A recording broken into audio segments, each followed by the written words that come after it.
Chamber players, my name is Andrew Perkins. I'm the music director for the ensemble, and it is a blustery day in the 100-acre wood, is it not today? We were a little concerned. Our power flickered at around 5 o'clock while we were preparing last moment, and wasn't sure what was going to happen. We hadn't advertised this as a Dvorak in the Dark concert, so thankfully our emergency lights seemed to light it up well enough that we could potentially continue playing. But if the power goes out, there's still food, right? So the food stays regardless of the power situation. So, but as I said, on behalf of the Serenity Chamber players, we want to welcome you tonight. We hope you enjoy our program. This is part of our Reimagined Masterworks series. Most of you are probably here for the second piece on the program. I'm going to be fully honest with you. There's one you have to listen to first before you get to that one. But the first piece that we are going to be playing for you this evening is by a composer named Peter von Winter. Now, Peter von Winter was a violin prodigy born in 1754 in Mannheim, Germany. He died in 1825 at the age of 71. Now, you say, what's significant about that? Well, if you think about a lot of our great classical composer friends, a lot of them didn't live very long. Peter von Winter lived for a while. So he had 71 years at that time. That was considered a full life. He was a violin prodigy. He began playing with the Mannheim Court Orchestra at the age of 10. We think we started people young, forced them into the group at young ages, but imagine playing in an orchestra at 10, and it's a court orchestra. That means you're playing for nobility. Other than the royalty family, we don't have too many people that I think that we can claim as being nobility here with us this evening, but we're going to try to imagine that. After starting out as a violin prodigy, he also became a distinguished conductor and composer. He studied with Antonio Salieri, who some of you may know that name, some of you may not, and say that doesn't matter to me. That's okay. Let's say he was a very well-known composer, conductor at the time. He also met Mozart, who had an influence on his own writing. At the time, Peter von Winter was viewed as being a tremendously influential composer, and he would have been a pretty well-known name especially in Germany there, close to home. You know, they didn't have ways of getting music too far away from home, especially because they didn't have recordings and things like that. So if you wanted to know what somebody's music sounded like, you had to buy sheet music and you had to learn it and play it. And you know, sometimes the printing quality wasn't all that great compared to what we have today. But he was a very prolific composer. Von Winter wrote cantatas, operas, ballets, chamber music, symphonies, concertos, and the piece that we're going to play for you tonight. Now, I have to admit, my membership in the Peter von Winter fan club was almost removed because I accidentally put into your program tonight that this is the Septet Opus 20. It is the Septet Opus 10. I'm very sorry for that. For all of you that thought you were getting the Opus 20, I don't even know if that's a septet. I'm going to be honest with you, but you're going to be very disappointed. But for the rest of you, I'll just say I'm sorry, and you can eat a few grapes for me, and hopefully that'll make things all better. The septet is very unique because it was written for a combination of instruments that had not really been used as a standard form in the genre. So we have two violins, that's not too unusual. He wrote for two natural French horns, a natural French horn in the key of E flat. That is the key that the piece is written in. We didn't have any of those lying around, and I'll talk about that here in just a moment. But then he had clarinet, which was a relatively new instrument at the time that he wrote this piece, and then viola and cello, rounding out the string section there. We don't really have a lot of details about this piece. When it was first performed, who it was first performed for. There's some references to it. It was also repurposed by the composer for another piece as a string quintet. It's a very easy way to make a little bit extra money. You write a piece one way, no one buys it, take it, write it for some different instruments, resell it, works well. Saves you a little bit of the effort there on writing, coming up with creative ideas. When Peter von Winter died, he was praised as the composer of his generation. In fact, his employer, who was a nobleman in Germany, was reported to have taken out a 25-page obituary to talk about all of his accomplishments, achievements. I don't know about you, but that seems a little excessive. I don't know if you'll be able to find 25 pages about me. Anyway, 25 pages, and that's a rumor. I haven't been able to confirm. I have not been able to find any copies of the obituary. I would share some of that with you here. I'm sure it had some flowery language and extra double spaces and all of those fun things that we know to do.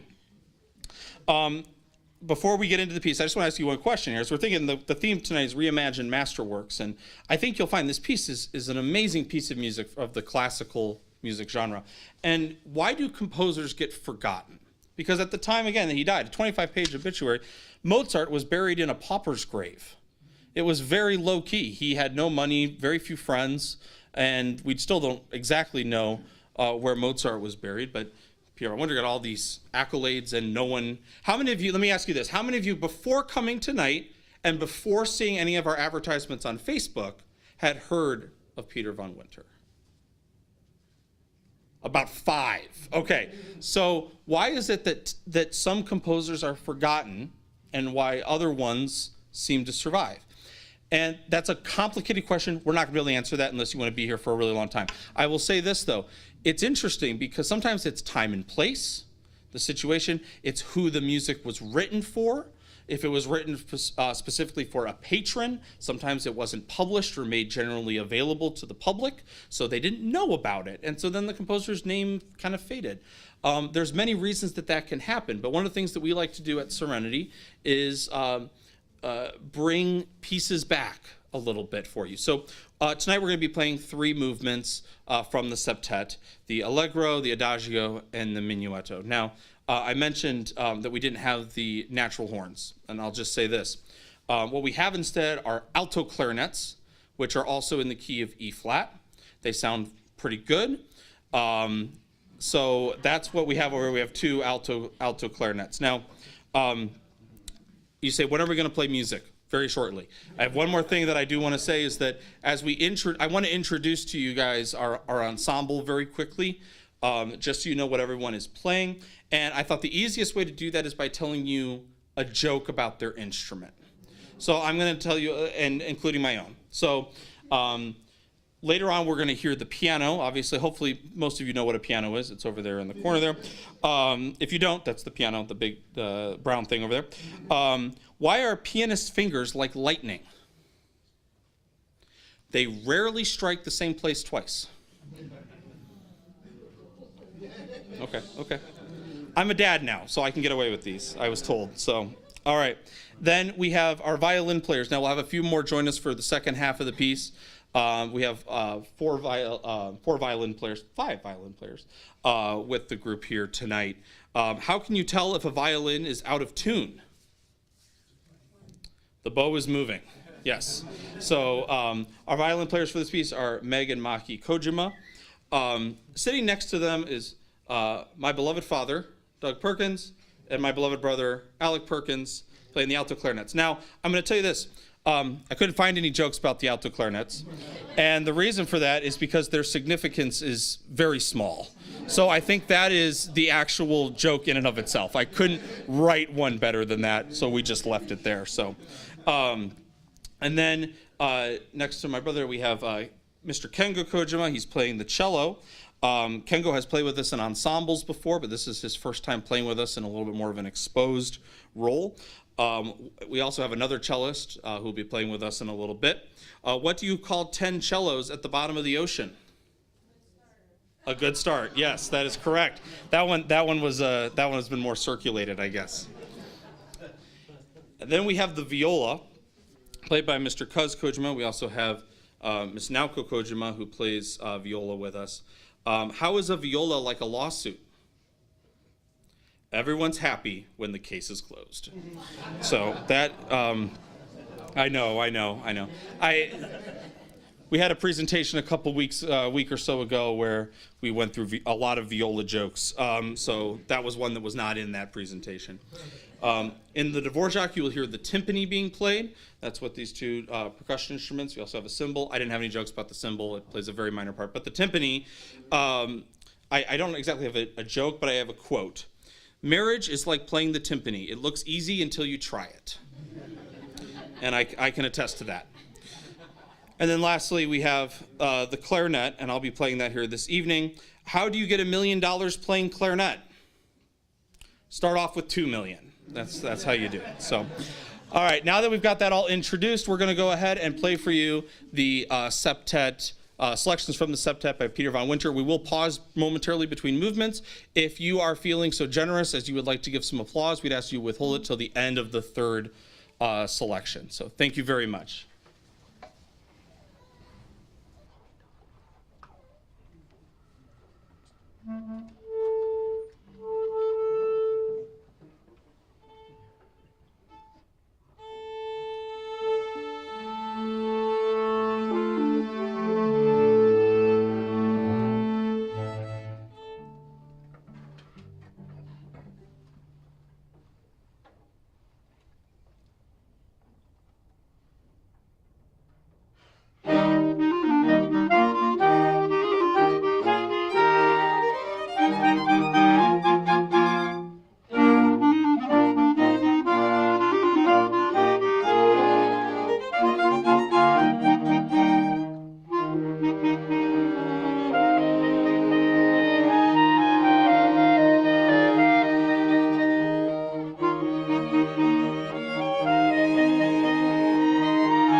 All right, we are at our intermission. We'll come back in about 15 minutes, and we will play the piece that I'm sure most of you are here to listen to, and that's Dvorak's New World Symphony.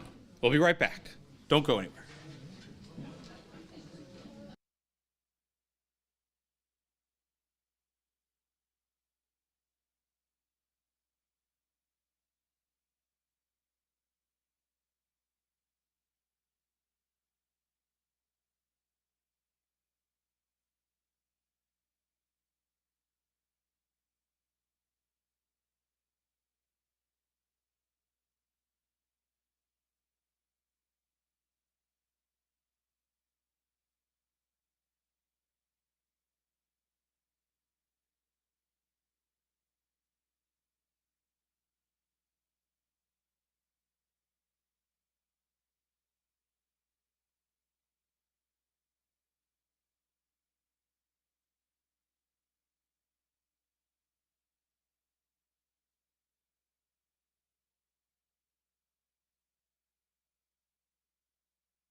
All right, welcome back to the second half of our program here.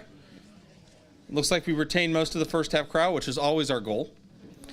We didn't scare you off too badly. Hope you enjoyed the first part so far. I hope you've enjoyed the food. I would like to give a special shout out tonight on the food front to my lovely mother, Mrs. Diane Perkins, and to Miss Linda Lepner, who put together the food for this evening. They did a lovely job, so I appreciate that. The reason you say, why do you have food at your concerts? And I said, well, because then we can go longer. But that's not truly the reason. The reality is that we want to be a little bit different than most concert experiences you may go to, and our goal is so that you would relax and enjoy the evening. So we like to have food available. You are welcome to eat throughout the performance. All that I would ask, there's two things that I ask. First is, if you're in the front rows here, you can go get food over there. Just realize that the people in the tables may throw food at you if you get up and go get the food. So just realize that may happen. I would also say this, if you are a child, and we're defining child as under 13, please do not get up in the middle of the concert and start scrounging for food. We would appreciate that. Stay in your seat. There's food around, and there will be food available after the program as well. We are performing tonight an arrangement of a beloved piece, and this arrangement was specially commissioned for our group to perform for you tonight. So you have never heard it like this before. And it is Dvorak's New World Symphony, the Symphony Number 9 in E minor. Dvorak is one of my favorite composers to listen to and just enjoy, to sit back and not have to think too hard, but also be able to realize that there is great complexity and depth in the writing, but it's accessible to everyone. I think that's the mark of a master craftsman, is able to take something that is not oversimplified, but yet is able to be understood by all. Dvorak was born in 1841, born in Czechoslovakia. He was sort of discovered by the great composer Johannes Brahms, and Brahms was a champion of his entire life. And Dvorak got this kind of acclaim across Europe and even into America. He was invited to become the director of the National Conservatory of Music in New York, and he went there with his family in 1892. He was paid a whopping salary at the time of $15,000 a year, which was pretty significant money. So he made the long trip. He immigrated to America for about 4 years while he had that post. While he was in America, he was inspired by our folk music.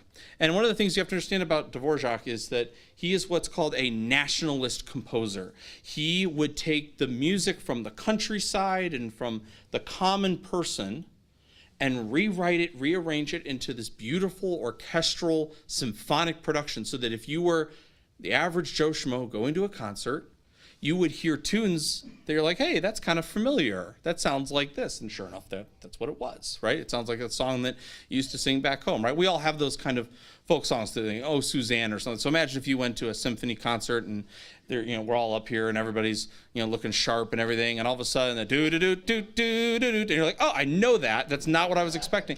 That's basically what a nationalist composer in a nutshell is doing, is they're taking things that are from their native country and bringing it out in a symphonic way that is accessible to all, and gives it a different feel and a different light. So imagine a guy like that who's taking all these folk songs from his native Czechoslovakia. He comes to America and he hears the music, the spirituals and the Native American music, and he says, wow, that's really inspiring.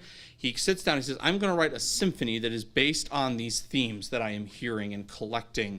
And he was able to do something that few American composers have been able to do, in capturing the spirit of American music at that time and the history there and everything that goes into that.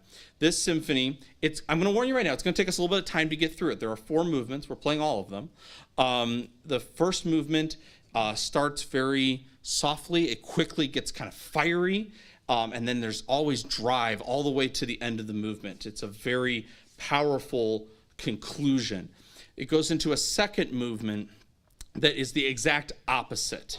And it's probably the one that most of you, even if you're not a classical music nerd like myself, you would probably know the melody from the second movement, the Largo. It is absolutely breathtaking to listen to, and it's a gorgeous setting.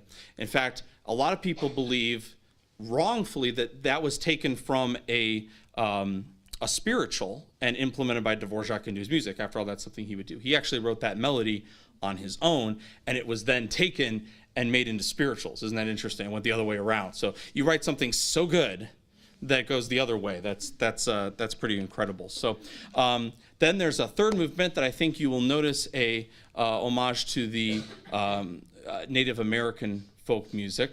And then the final movement brings us to a rousing, exciting conclusion. I'm going to say, before we play it, like I said, this is a little bit of a lengthy piece. We will pause between each movement because we need a little bit of a break. This was originally written for an orchestra that would be about 100 players. We've got about 10 of them.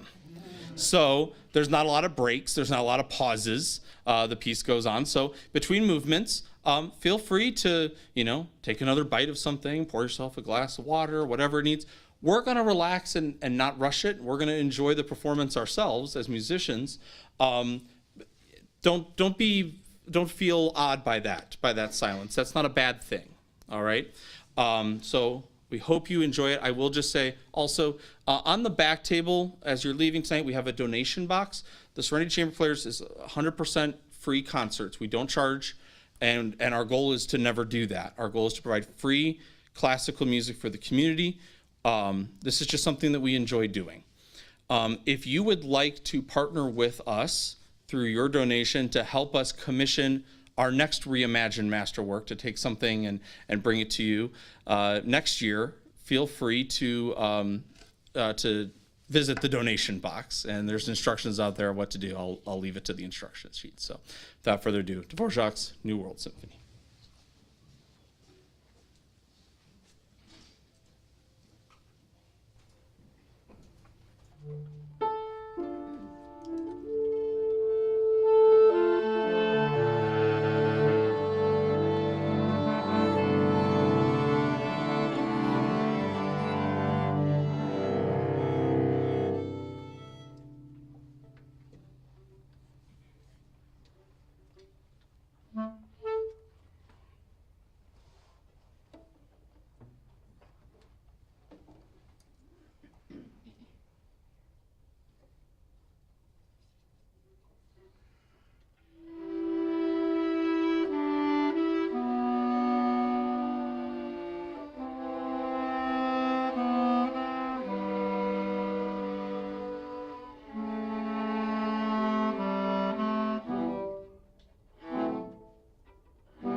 If you enjoyed that, please consider donating to our Reimagine Masterworks project. And you can hear another one like that next year. Thank you so much for coming this evening. God bless you all, and thank you. Have a good night.